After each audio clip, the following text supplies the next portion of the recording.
Sir যোৱা ৭ June তাৰিখে অযোধ্যাৰ ৰাম মন্দিৰৰ পৰা প্ৰায় ৭ কোটি টকা আত্মসাৎ কৰা হৈছে। এই বিষয়টোক লৈ আপুনি কি ক'ব? এইটো এটা অতি উদ্বেগজনক কথা যে এইটো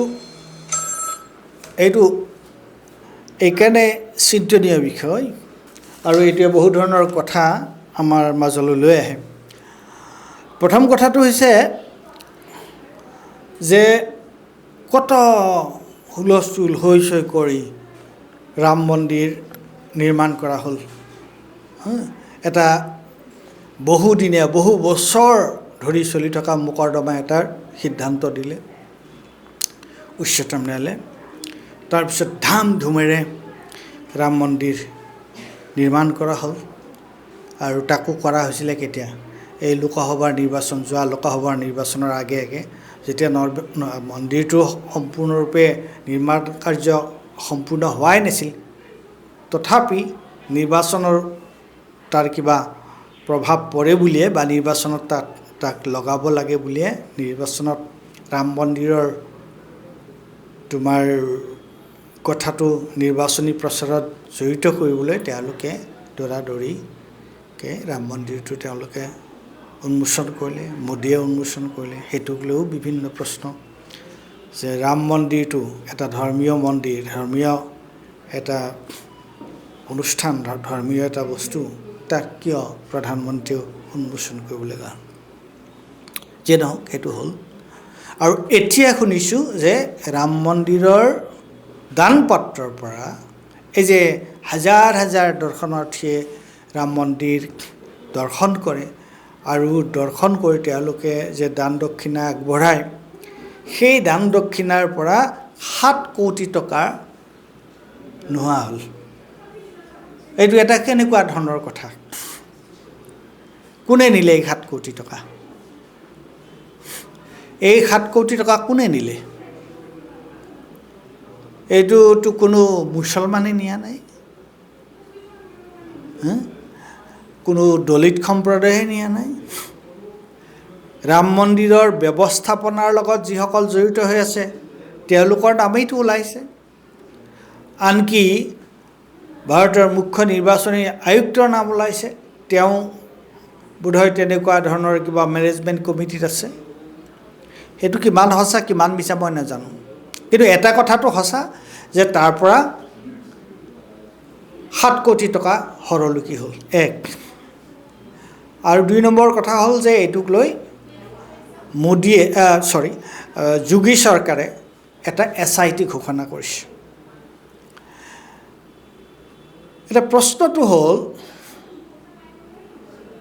SIT ঘোষণা কৰিছে ঠিকে আছে, কিন্তু ৭ তাৰিখে আজি সেইকাৰণে এই প্ৰশ্নটো উত্থাপন হৈছে, সেইকাৰণে এই কথাটো বাৰে বাৰে প্ৰাসংগিক হৈছে। ৭ জুনৰ দিনা কথাটো সদৰি হ'ল আৰু আজি কিমান জুন? আজি 22 জুন। এতিয়ালৈকে তেওঁলোকে SIT ঘোষণা কৰিলে ঠিকে আছে, SIT ফৰ্ম কৰিলে তেওঁলোকে গঠন কৰিছে ঠিকে আছে, কিন্তু এতিয়ালৈকে কোনোবা এজন মানুহৰ বিৰুদ্ধে যিয়ে চুৰ কৰিলে, সেই মানুহজন আমি নাজানিবও পাৰোঁ। পুলিচৰ তাত এটা ব্যৱস্থা আছে, সেইটো হৈছে কি আননোন মানুহৰ বিৰুদ্ধেও তেওঁলোকে ঠিকনাবিহীন মানুহৰ বা এতিয়ালৈকে গম নোপোৱা মানুহৰ বিৰুদ্ধেও তেওঁলোকে এটা এজাহাৰ দিয়াৰ এটা দস্তুৰ এটা আছে। এতিয়া সকলোৱে প্ৰশ্ন উত্থাপন কৰিছে যে এজাহাৰখন কিয় দিয়া নাই, এজাহাৰ কিয় দাখিল কৰা নাই, আননোন মানুহৰ এগেইনষ্টেও এজাহাৰখন কিয় দিয়া নাই? SIT ঘোষণা কৰিছে ঠিকে আছে, কিন্তু SIT আমি দেখাই পাওঁ SIT কাৰ তত্ত্বাৱধানত SIT হ'ব? গোটেই কথাটো কিবা ঢাকনি দিয়াৰ, কিবা তেওঁলোকে মানে বুজাবুজিৰ দ্বাৰা, বুজা পৰাৰ দ্বাৰা এইটো সামৰি থোৱাৰ কিবা এটা পৰিকল্পনা নেকি, যাতে আচল যিসকল দোষী সেই দোষীসকল ধৰা নপৰে। আৰু তাৰ কাৰণে এই প্ৰশ্নটো উত্থাপন হৈছে যে তেওঁলোকে এজাহাৰ এতিয়ালৈকে FIR এখন কিয় দিয়া নাই? এতিয়া দুটা কথা স্পষ্ট হৈ যায়, ইয়াৰ পৰা দুটা কথা স্পষ্ট হৈ পৰিছে। কি? এটা হ'ল যে ৰাম মন্দিৰৰ দানপত্ৰৰ পৰা যেতিয়া পইচা নোহোৱা হৈছে আৰু এই পইচা নোহোৱা গোটেই ঘটনাটোৰ লগত তেওঁলোকৰ মেনেজমেণ্ট পৰিচালনা সমিতিয়ে জড়িত হৈ থকা বুলি সকলোৱে কৈছে। গতিকে আমি সাধাৰণতে যিটো বুজোঁ, এই ভাৰতীয় জনতা পাৰ্টীৰ যিটো মতাদৰ্শ, হিন্দুত্ববাদীসকলৰ যিটো মতাদৰ্শ, তেওঁলোকে আচলতে ধৰ্মৰ কথা কয় যদিও ধৰ্মৰ প্ৰতি তেওঁলোকৰ কিমান আস্থা নিষ্ঠা আছে সেইটো আমি সকলোৱে দেখিছোঁ, আৰু সেইটো বাৰে বাৰে প্ৰমাণ হৈছে। তেওঁলোকে আচলতে দুটা কথাৰ কাৰণেই ধৰ্মৰ কথা কয়। কি? এটা হৈছে ক্ষমতা আৰু এটা হৈছে ধন, টকা পইচা। ইয়াত ভগৱানৰ বা ৰামৰ বা ধৰ্মৰ, হিন্দু ধৰ্মৰ যিটো প্ৰতি থকা তেওঁলোকৰ যিটো আনুগত্য বা যিটো পবিত্ৰ ভাৱ, সেইটোৰ সলনি আমি কি দেখোঁ যে তেওঁলোকে ধৰ্মক তেওঁলোকৰ ৰাজনীতিৰ কাৰণে ব্যৱহাৰ কৰিছে, আৰু মূলতঃ ক্ষমতা দখলৰ কাৰণে আৰু টকা পইচা উপাৰ্জনৰ, টকা পইচা গোটোৱাৰ কাৰণে।